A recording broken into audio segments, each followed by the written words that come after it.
Modelling বাদ দিয়ে দাও, ঠিক আছে, তোমার সব খরচ টরচ আমি দিব। না, আমি পারবো না, সরি। এই বললে আমি এখান থেকে বের হয়ে গেছি। ইভেন উনি আমাকে পরে অনেকবার ফোন দিচ্ছে, আমি ব্লক পর্যন্ত করে দিছি। উনি একবারই ওনার অফিসে গেছে, তাও গুলশান 2 এর অফিসে। এশিয়ান গ্রুপের চেয়ারম্যান জেবা টাকিয়া 1.5 বছর তার সাথে সম্পর্ক করে তার থেকে 1.5 কোটি টাকা নিছে। সব জায়গা থেকে কন্ট্যাক্ট বন্ধ করে দিয়ে ওই লোক আমাকে জেবা টাকিয়া ভাবতেছে। আমাকে মাফ করে দিবেন, আমার কোনো কথা কেউ মনে নেবেন না, আমি মেন্টালি একদমই সুস্থ নাই।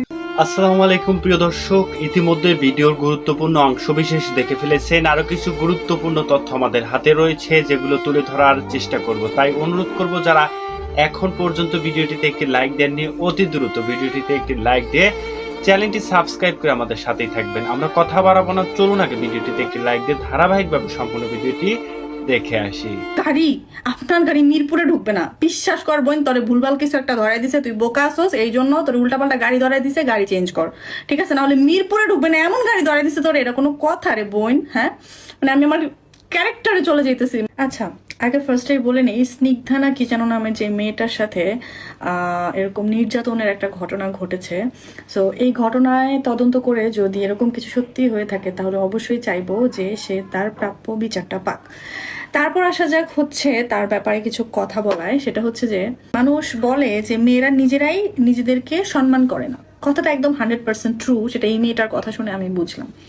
কিছু কিছু মানে কয়েকটা কথা আমার কাছে খুবই খারাপ লেগেছে। তার মধ্যে একটা হচ্ছে যে সে বারবারই বলতেছিল যে সে নাকি A graded model, say BC graded model না A graded model. First of all আমি আপনাকে বলতে চাই আপু, বাংলাদেশের বা মানে আমার জানা মতে এই দেশের এরকম কোনো আইডি কার্ড নাই যেখানে মডেলদেরকে A grade, B grade, C grade দিয়ে কোনো আইডেন্টিফাই করার কোনো ওয়ে আছে। হ্যাঁ, আপনি যে একজন মডেল বা একজন অ্যাক্ট্রেস, সেটা আপনাকে প্রুভ করতে হলে সবাই যদি আপনাকে না চেনে একটা জায়গায় যাওয়ার পর, অবশ্যই আপনাকে মোবাইলটা বের করে আপনার কোনো ছবি, কোনো ভালো ব্র্যান্ডের ছবি বা হচ্ছে আপনার কোনো অ্যাক্টিং করা কোনো মুভি বা নাটক, সেটা আপনাকে দেখাইতে হবে যে এই দেখেন আমি যে একজন হিরোইন বা আমি যে একজন মডেল। সো এটার কোনো আইডি কার্ড নাই, আপনি নিজেই নিজেকে A গ্রেডেড মডেল বলতেছেন। So for your kind information আপু, আমি এমন অনেক আপু দেখেছিনি যারা হচ্ছে শুধুমাত্র আপনার মনে করেন যে এই সেই অনলাইন পেজের যে ব্র্যান্ডগুলো আছে, যেগুলো বিভিন্ন আপুরা চালায়, ছোট ছোট পেজ, তাদের যে শাড়ি বা 3 পিস এই ধরনের ড্রেস পরে হচ্ছে ভিডিও বানায় বা লাইভ করে বা শ্যুট করে তারা মাসে লাখ লাখ টাকা ইনকাম করতেছে, ঠিক আছে? যেটা কিনা আপনার এই ABC গ্রেডেড মডেলরাও হচ্ছে যে ইনকাম করতে পারে না। কারণ বাংলাদেশে যে কয়টা ব্র্যান্ড আছে, সেই ব্র্যান্ডগুলোতে যদি আপনি শ্যুট করেন, মানে শ্যুট বলতে অবশ্যই আপনাকে ক্যাম্পেইন শ্যুট করতে হবে। আপনি যদি ক্যাম্পেইন শ্যুট করেন তাহলেও আপনি মাসে এত টাকা ইনকাম করতে পারবেন না, ঠিক আছে? আর নর্মালি বাংলাদেশে যতগুলো প্রমিনেন্ট ব্র্যান্ড আছে, সেই ব্র্যান্ডগুলো যে ক্যাম্পেইন শ্যুটগুলো করে, সেটা কয়টা শ্যুট করে তারা? ক্যাম্পেইন শ্যুট 2টা করে, একটা সামার একটা উইন্টার। সো 2টা ক্যাম্পেইন শ্যুট করে হচ্ছে একটা প্রমিনেন্ট একটা ব্র্যান্ড। সো এরকম ব্র্যান্ড বাংলাদেশে হাতে গোনা কয়েকটাই আছে। তো আপনি যদি এই কয়টা ব্র্যান্ডের ক্যাম্পেইন শ্যুট করে থাকেন, তাহলে আমি অ্যাটলিস্ট আপনাকে অবশ্যই চিনতাম। আমি আপনাকে সত্যিই চিনি না, আপনি হয়তো বা হইতে পারেন অনেক বড় heroine. So A graded, B graded, C graded model হয়তো বা থাকলেও থাকতে পারে, আমি জানি না।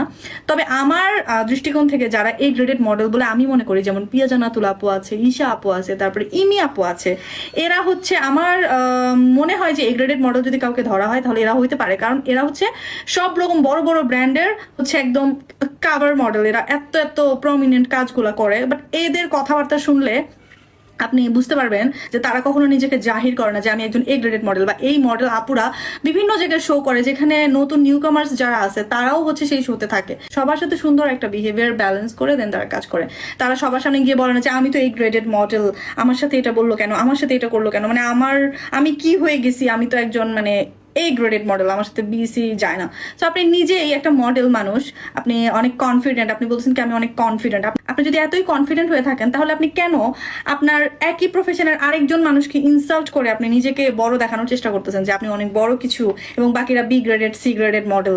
বাকিদের সাথে হইলেও তাহলে একটা কথা ছিল, আপনি এত পাওয়ারফুল, এত A গ্রেডেড মডেল, আপনি বলিউড, আপনাকে সবাই বলিউড বলে। বাংলাদেশে এমন অনেক হিরোইন প্লাস মডেল আছে যারা বলিউডের মানে হিরোইনদের মতো, বলিউড হিরোইনদের মতো কেন, তাদের চাইতেও বেটার, ঠিক আছে? বাট তাদেরকে আমি কখনো কোনো জায়গায় গিয়ে বলতে দেখিনি যে তারা এইভাবে নিজেদেরকে নিয়ে কথা বলতেছে। আপনার সাথে একটা অন্যায় হয়ে থাকলে অবশ্যই আপনি সেটা বিচার চাইবেন, এবং সেটাতে আপনাকে যারা সাপোর্ট করার কথা, মেয়েরা, বাকি আদার্স মেয়ে মডেলরা আপনাকে যারা সাপোর্ট করার কথা, তারাই তো আপনাকে এখন সাপোর্ট করবে না, কারণ আপনি তাদেরকে নিয়ে ইনসাল্ট করে কথা বলতেছেন। আপনি নিজেকে বড় প্রমাণ করতে যায় আপনি সবাইকে ছোট করে দেখতেছেন, এটার কারণে তো আপনাকে কেউ সাপোর্ট করবে না।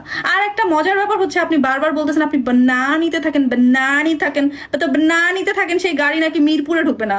আমি মিরপুরে বলা যায় মিরপুর, তারপর হচ্ছে আপনার উত্তরা, তারপর এইদিকে আবার হচ্ছে আপনার কি বলে নিকুঞ্জ, এই সবগুলোর মাঝামাঝি একটা চিপায় থাকি। আপা বিশ্বাস করেন এই চিপার মধ্যে রাতের বেলা লরি যায়, লরি 3-4টা করে, মানে এই চিপা গলির মধ্যে দিয়ে যায়। বাট আপনার গাড়ি মিরপুরে ঢুকবে না। বিশ্বাস কর বোন, তোরে ভুলভাল কিছু একটা ধরাই দিছে, তুই বোকা আসোস, এই জন্য তোর উল্টাপাল্টা গাড়ি ধরাই দিছে, গাড়ি চেঞ্জ কর, ঠিক আছে? নাহলে মিরপুরে ঢুকবে না এমন গাড়ি ধরাই দিছে তোর, এটা কোনো কথা রে বোন? হ্যাঁ, মানে আমি আমার ক্যারেক্টারে চলে যেতেছি, মানে আমি কি বলবো, এই মেয়েটার দুইটা আমি ভিডিওর কিছু কিছু ক্লিপ দেখে আমি জাস্ট অবাক হয়ে গেলাম যে একটা মানুষ এরকম একটা জিনিস ফেস করার পরে সে কন্টিনিউয়াসলি ভিডিওতে আদার্স তার সহকর্মী যারা বা আদার্স যারা মডেলস আছে, মেয়ে মডেল, তাদেরকে সে এরকম ইনসাল্ট করে কথা বলতেছে। তারপরে একটা মানে তার অবস্থান এত হাই সেটা প্রমাণ করতে যায় সে বলতেছে যে তার গাড়ি মিরপুরে ঢুকবে না, তার এত পাওয়ার, সে এত জিনিস মেনটেন করে। তাহলে আপনার তো এইভাবে লাইভে এসে এইভাবে কান্নাকাটি করে ভিডিও করার দরকার নেই। আপনি তো সেই পাওয়ার দিয়ে আপনি অবশ্যই আপনার বিচারটা বের করে আনতে পারবেন। আপনার ক্লেম যদি রাইট হয়, আপনি যদি প্রুফ দিতে পারেন, তাহলে তো আপনি এমনিতেই বিচার পেয়ে যাবেন, তাই না? আবার সাংবাদিকগুলোর মধ্যে একজনকে এরকম মাথা নাড়ছে, তখন বলছে ওই যে উনি মাথা নাড়ছে, উনি জানে আমি এই গ্রেডের মডেল, আমি বলিউড বলে আমাকে সবাই বলিউড। তো সাংবাদিকদের কথা তো আমি নাই বলি, এরা তো যেখানে ভাইরাল কিছু পায় ওখানেই দৌড়ায় চলে যায়, যেখানে ভাইরাল কিছু পায় ওখানেই দৌড়ায় চলে যায়। সাংবাদিকদেরও এখন কোনো আইডেন্টি নাই যে কে আদৌ সাংবাদিক। সো এগুলো নিয়েও আমি কিছু বলতে চাই না। আমি আপনাকে চিনি না, আমি আপনাকে কোনোদিনই দেখি নাই, সত্যি কথা। আমি নিজে, ঠিক আছে, আমার কিছু ব্র্যান্ডের শ্যুট করা হয়েছে আমার লাইফে, একটা মানে কি বলবো, আমি শ্যুট টুট করি আমিও, তো আমিও নিজেকে একজন মডেল দাবি করি। এখন আমি জানি না আমি এই graded, B graded or C graded, আমি আসলে জানি না। বাট আমি আপনাকে অ্যাটলিস্ট আমি কোথাও দেখি নাই, আমি আপনাকে চিনিও না। বাট হুট করে আপনি এরকম করে আসছেন দেখে আমার খুবই খারাপ লাগছে রাতের কান্নাকাটি দেখে। বাট আপনি যখন এভাবে সবাইকে বারবার বলতেছিলেন A graded, B graded, C graded, এটা আমার খুবই গায়ে লাগছে। যার কারণে আমি এই ভিডিওটা বানালাম যে কাউকে ছোট করে কেউ কখনো বড় হতে পারে না। আপনি যদি আপনার প্রবলেমটা শেয়ার করতেন, এমনিতেই অ্যাটলিস্ট কেউ সাপোর্ট করুক না করুক, আমাদের মিডিয়া ইন্ডাস্ট্রিতে যত মডেল বা যত অ্যাক্ট্রেস আছে সবাই আপনাকে সাপোর্ট দিয়ে কথা বলতে। বাট আপনি এখন এমন কিছু কথা বলছেন যে আপনাকে নিয়ে সাপোর্ট দিয়ে তারা কেন কথা বলবে বলেন? আপনি তাদেরকে অপমান করে আপনি আপনার নিজের জায়গাটা করতেছেন, স্টেবল করার ট্রাই করতেছেন, বা আপনি তাদেরকে অপমান করে হচ্ছে নিজের অসহায়ত্ব প্রকাশ করার চেষ্টা করতেছেন যে আপনার মতো একজন মানুষের সাথে কিভাবে এরকম একটা ঘটনা ঘটলো। আপনার মতো যদি না হইতো, লেভেল নিচের হইতো, তাও একটা কথা ছিল, বিষয়টা এরকম লাগছে। সো প্লিজ আপু, আপনার কথাবার্তাগুলো একটু কারেকশন করে দেন হচ্ছে কথা বলেন, আমার মনে হয় যে সেটাই বেটার হবে। আর অবশ্যই আপনার জন্য আমি চাই যে আপনার সাথে যদি এই অন্যায়টা হয়ে থাকে তাহলে অবশ্যই যেন সেই বিচারটা আপনি পান, কেননা এরকম ঘটনা আসলে আমরা কেউই চাই না যে ইন্ডাস্ট্রিতে কাজ করতে এসে কারোর সাথে ঘটুক। গতকালকেই আমি আসলে বলতেছিলাম এই মেয়েটার আসলে কোথায় থামা উচিত, এই মেয়েটা জানে না। এখন এই মেয়েটার বিচার তো হবেই না, উল্টা আরো কি হবে জানেন? এই মেয়েটাকে নিয়ে সবাই ট্রোল করবে, সমানে সবাই ট্রোল করবে, ইভেন ট্রোল করা শুরু করে দিচ্ছে। এই যে দেখেন, মানে বাংলাদেশ সম্পর্কে ইংলিশ মিডিয়ামের পোলাপানের ধারণা অনেক কম। আপনি এখন 94 টাকা বলেন, আমি 94 টাকা বুঝবো না, 94 বলতে হবে আপনার আমাকে। সি, এই মেয়েটাকে নিয়ে ট্রোল করা শুরু করে দিচ্ছে। দেখেন এই যে, নাকি মেয়ে না, আমি একজন মেয়ে, আমি এই যে আমি পানি খাই, এই পানিটার জন্য কিন্তু আমি ট্যাক্স দিই, এই পানিটার জন্য কিন্তু আমি যাই হোক, এই মেয়েটাকে নিয়ে সবাই গণহারে ট্রোল করা শুরু করে দিচ্ছে। ট্রোল করার কারণটাও হচ্ছে এই মেয়েটা কি বলবে, কি রেখা কি করবে আসলে বুঝতে পারতেছে না। আমার কাছে কেন জানি মনে হয় যে ইংলিশ মিডিয়ামে পড়া পোলাপান গুলা আসলে কেমনে কথা বলতে হয়, বাংলাদেশে কেমনে চলতে হয়, বাংলাদেশটা আসলে কেমনে চলে, বাংলাদেশের মানুষজন কি বুঝে, বাংলাদেশের মানুষজন কি শুনতে ভালোবাসে, বাংলাদেশের মানুষজন কোথায় যাইতে পছন্দ করে, অথবা বাংলাদেশের মানুষের মাথায় কি চলে, এটাই বুঝে না। এখানে যদি কোনো বাংলা মিডিয়ামের ক্লাস 9-এ পড়াও ছেড়ে হইতো, তারপরে আইসা বিচার চাওয়ার সময় এমনি করে বলতো না যে আমি দেখতে বলিউডের নায়িকাদের মতন, আমার চলাফেরা এই, আমার যে গাড়ি আছে সেই গাড়িটা আসলে মিরপুর এলাকার মতন জায়গায় ঢুকে না। ভাই, তুমি চাইতে আসছো বিচার, তোমাকে খুব বাজেভাবে হেনস্থা করা হয়েছে, সেটার বিচার তুমি চাইতে আসছো। তুমি এগুলো কেন বলতেছো যে এসি লাগানো ছিল না সেই রুমে? হ্যাঁ, তুমি এগুলো কেন বলতেছো? বুড়া বেটা এই লোকের সাথে কি আমি ঘুরবো নাকি? তার মানে কি এই লোকের বাসায় যদি এসি থাকতো আর হচ্ছে এই লোক যেই জায়গায় তোমাকে নিয়ে গেছে সেই জায়গাটা অনেক বেশি সুন্দর থাকতো, তাহলে তুমি শুয়ে পড়তা? আবার তুমি বলতেছো এই লোক যখন তোমাকে যে জায়গায় নিয়ে গেছে সেই জায়গায় যাওয়ার তোমার মার সাথে তুমি গেছো, তোমার মার হঠাৎ বাসায় গেস্ট এসে পড়ছে, মানে অলৌকিক ভাবে তোমার মা আবার চলে গেছে। আবার ইমনের এক কাহিনী শুরু করছো, ইমন নামের এক ছেলে কমায় চলে গেছে, ওর নখ উঠাই দিছে। ভাই, ইমনটাকে সেটাই তো আমি বুঝলাম না। ইমনের পুরো নাম যখন তোমাকে জিজ্ঞেস করলো, যে মঞ্জু, উপস্থাপক মঞ্জু, হ্যাঁ, তখন মঞ্জু ভাইকে তুমি সেটার নামও বলতে পারলা না। মানে তুমি বলতেছো ইমনের পুরো নাম আমি জানি না, অথবা ইমন ইমন ইমন ইমন করে তুমি পাগল হয়ে গেছো। আলটিমেটলি পুরো বাংলাদেশের কাছে তুমি আসলে একটা ছাগলি প্রমাণিত হইলা, বুঝতে পারছো? এই আপুর ঘটনা থেকে মানে হ্যাঁ উনি প্রেসার কুকারে নায়িকা ছিল, হ্যাঁ প্রেসার কুকারে একটা সাইড নায়িকা ছিল, 3টা নায়িকা কাজ করছে, 3টা না 4টা মেবি 4টা নায়িকা কাজ করছে, এর মধ্যে উনিও একটা ছিল। প্রেসার কুকারটা আমি নিজেও দেখছি, সেখানেও তিনি বলতেছিল যে মিথ্যা কথা, সেখানেও তার মিথ্যা কথাই ছিল। হ্যাঁ মানে উনি যে মিথ্যুকে, কারণ উনাকে মিথ্যুক ক্যারেক্টারটাই আসলে রায়হান রাফি দিছিল, সেখানে ওনার ক্যারেক্টারটা এরকম ছিল, উনি থাকে আসলে মোহাম্মদপুর, অথচ উনি শুনাইতেছে যে আমি থাকি হচ্ছে গুলশানে। তারপরে উনাকে আর উনার বয়ফ্রেন্ডকে ধরা হয়েছিল একটা সো কল্ড হোটেল থেকে ধইরা নিয়ে, তারপরে আমি মুভির কাহিনীতে আর নাই গেলাম, ঠিক আছে? হোয়াট এভার ইট ইজ, মেয়ে মানুষের যদি বুদ্ধি না থাকে তাহলে মেয়ে মানুষ আসলে এটার প্রমাণ উনি আবারও দিল। আমি মেয়ে হয়ে চাই উনার সাথে যে এই জিনিসটা হয়েছে সেই জিনিসটার একটা সুষ্ঠু বিচার হোক, কিন্তু উনার এবার থেমে যাওয়া উচিত, ঠিক আছে? বুদ্ধি হাতুটে রেখে আপু আপনি কখনোই বিচার পাবেন না। এই যে আপনাকে নিয়ে এখন যেভাবে ট্রোল করা হইতেছে, আলটিমেটলি আপনি এখন সস্তা মেয়ে হিসেবে পরিণত হয়েছেন। আপনার চেহারা দেখতে এত সুন্দর না, হ্যাঁ নর্মালি রুটি বানাইলে আমরা রুটি বেলি না, হ্যাঁ রুটি বেলার সময় ওই যে লম্বা একটা শেপে যখন পরিণত হয়, আপনার চেহারাটা ওই রকম, বিশ্বাস করেন আপনার চেহারাটা অলমোস্ট আমার কাছে মানে ঘোড়ার ডিম না, আপনি তো ডিম না, আপনার চেহারা এমন, ঠিক আছে?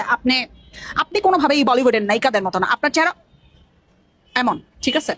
সো নিজেকে নায়িকা ভাইবেন না। হ্যাঁ 5টা মুভি আপনার লাইনে ঘুরতেছে, ফাইন, কিন্তু আপনি পয়রা যাইতে 2 সেকেন্ডও দেরি হবে না, কারণ আপনার চেহারার মেয়েরা কোনোদিন উপরে উঠতে পারে না। আমি লেখা দিলাম আপনি কোনোদিন উপরে উঠবেন না, অন্য যেই সিরিজ আমন চায় তাই করে উপরে উঠুক না, কারণ আপনি কোনোদিন ভালো নায়িকা হইতে পারবেন না, বুঝতে পারছেন? কারণ আপনার মাথার গিলু মাটিতে পইরা গেছে, আপনার মাথার গিলো আপনার পায়েও নাই, মাটিতে পইরা গেছে, এবং সেটা আপনি প্রমাণ করছেন আবারও।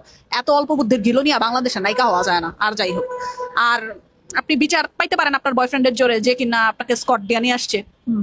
আপনি পুরো বাংলাদেশ জ্বালায় পুরাই দিতে পারেন, কিন্তু আপনি এটাও মনে রাখেন আপনার জন্য পুরো বাংলাদেশ জ্বলবেও না, কিছু হবেও না, বুঝতে পারছেন? ঘুমান, বাসায় গিয়ে ঘুমান আপু। আর আমি ইংলিশ মিডিয়ামের মেয়ে, ইংলিশ গোলায় গোলায় পানি খান, বুঝতে পারছেন? আর কিছু হয় আমি পুরা দেশকে ডুবাই দিব, এইটুকু শুধু আমি বলে দিলাম। বাউ রে, ভয় পাইছি। আয় জায়গা শুভেন্দুর কাছে একটা নালিশ নিয়ে যাই। এই যে দেখতে পাচ্ছেন না রংপুরের চুসনি, এর ভিতরে পুরা রংপুর বিরাজমান। শুভেন্দু অধিকারী উগ্র, তুমি এই চুসনিকে, আমাদের এই মঠেলকে, আমাদের এই রিনা কাইবকে তুমি তোমার দেশে নিয়ে যাও, আমরা ওকে তোমাকে দিয়ে দিলাম। ওর ভিতর পুরো রংপুর বিরাজমান। চিন্তা করেন একবার, এই ছবিটা একটু লক্ষ্য করেন। এই ছবিটা বারবার আমার সামনে আসতেছে, চিন্তা করলাম যে কিছু বলি এখন এই ছবিটা নিয়ে। যে এই যে মঠেল, বাংলাদেশের সুন্দরী, অন্যতম সুন্দরী নায়িকা, যারে সবাই বলিউড বলে, যে 5 বছর ধইরা বনানীতে থাকে, এমন একটা গাড়ি ব্যবহার করে, সেই গাড়ি মিরপুরের রাস্তা দিয়ে ঢুকি না। তাই এই টাকার উৎস কোথায়? এই টাকার উৎস কোথায়? নিশ্চিত এই যে আসিয়ান নজরুল চাচাই হইছে এই টাকার উৎস। চাচারে ভাঙ্গায়া পুরায়া খাইছে। ছবি দেখলে কি মনে হয় যে ফুল একটা ফ্যামিলি দাঁড়ায় রয়েছে নাকি? হয় এই চাচা এই পাশে, ওই পাশে চাচি, মাঝখানে মাইয়া, না হয় চাচা এই পাশে, মাঝখানে বউ, ওই পাশে হয়েছে গিয়ে শাশুড়ি। এরকমই তো একটা ঘটনা হয়েছে নাকি? সবকিছু এত সহজ না। বুঝলাম চাচায় অপরাধী, চাচায় যদি অপরাধী থাকে, তুমিও বিরাট বড় অপরাধী।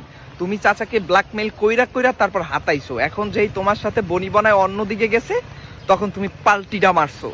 বাংলাদেশে এরকম পাল্টিবাজ বহুত আছে, ভিতরে ফালায় যারা মধুচক্র খুইলা বসছে, এরকম অনেক আছে। তবে আমরা চাই ন্যায় বিচার, আমরা চাই ইনসাফ, যেটা সত্য, যেটা সঠিক সেটা হোক। অপরাধ তুমি কইরা যে তুমি এই যে চাচা কত সুন্দর, তুমি তার উপরে যে মনে করো দোষটা চাপাই দিবা, আর তুমি দুধে ধোয়া তুলসী পাতা মামুনি, তা হবে না, তা হবে না। বৃষ্টিতে চারপাশ একেবারে থই থই করতেছে, এর ভিতর তুমি আর দেশ ডুবাইও না। আমি উগ্র শুভেন্দু অধিকারীর দৃষ্টি আকর্ষণ করছি। এই যে আমাদের যে মঠেল, নাম মনে নাই, তুমি তাকে নিয়ে যাও, ঠিক আছে? তুমি তাকে নিয়ে যাও, তুমি তার ভিতরে পুরো রংপুর পাইয়া যাবা। আমি একটা গাড়ি মেনটেন করি, এমন গাড়ি যে গাড়ি মিরপুরে ঢুকবেই না। I am living in Banani, my house is in Banani. আমি একটা মায়া গো, হ্যাঁ এই মডেল বেটি কিতা কয়? মিরপুরে তো দেখছি যে অটো রিক্সা ঢুকে না। অটো রিক্সা নাকি তোমার? হ্যাঁ তুমি বাংলাদেশে কত বড় ধনী লোকটা হয়েছ, কত বড় শিক্ষিতটা হয়েছ। তুমি বাংলাদেশের লোক হইয়া তুমি বাংলা ভাষা বুঝো না, বাংলা বুঝো না। 94 তুমি বুঝো না, 94 তুমি বুঝো না, তুমি বাংলা বুঝো না, হ্যাঁ? তুমি ছাত্র না, তুমি আমার গন্ডা ছাত্র হইছো, তুমি গন্ডা ছাত্র। বাংলাদেশ হইয়া তুমি বাংলা ভাষাই বুঝো না, বাংলা অক্ষরে চিনো না, তুমি আবার নিজের ছাত্র দাবি করো, নিজের শিক্ষিত দাবি করো, আবার কইতাছো তোমার গাড়িটা মিরপুরে ঢুকতে পারে না। আরে বাবা রে বাবা, হ্যাঁ? আমি বুঝি না তুমি কি এর ওটা হয়ে গেছো গা। মডেলটা কই দেখলাম না তো, কোনো জায়গায় তো আমি দেখলাম না, নামটাই তো শুনলাম না এতদিন বড়া। কত মডেলের তো দেখছি, তোমার নামটা তো আমি শুনলাম না এতদিন বড়া। হ্যাঁ, মায়া মায়া মায়া মায়া গো, হ্যাঁ? ভালো হয়েছে অটো রিক্সা ঢুকবার লাগিয়ে দেয় না, খালি তোমারটাই দে অটো রিক্সা। হ্যাঁ, এই সর্বনাশ। কে রে হুঁদায় বাংলাদেশ তা হ যাও গা বিদেশে, হেন যায় ইংলিশে কথা কও, তোমার বাংলাদেশও মানায় না তো, পাগল ছাগল তা। স্নিগ্ধা চৌধুরী, আপনার সাথে একটা অন্যায় হয়েছে, আপনি সোশ্যাল মিডিয়াতে আসছেন জনগণের কাছে এটা জানানোর জন্য, বিচার চাইতেছেন, খুবই ভালো কথা। আর আপনার সাথে যে অন্যায়টা করা হয়েছে এটা আসলে খুব খারাপ করা হয়েছে, এটার জন্য আমরা সবাই খুব অনুতপ্ত। বাট কথা হইল, আপনি কিছু কথা বলতেছেন যে কথাগুলো খুব বাড়তি এবং আপনাকে অলরেডি হাস্যকর বানাই দিচ্ছে।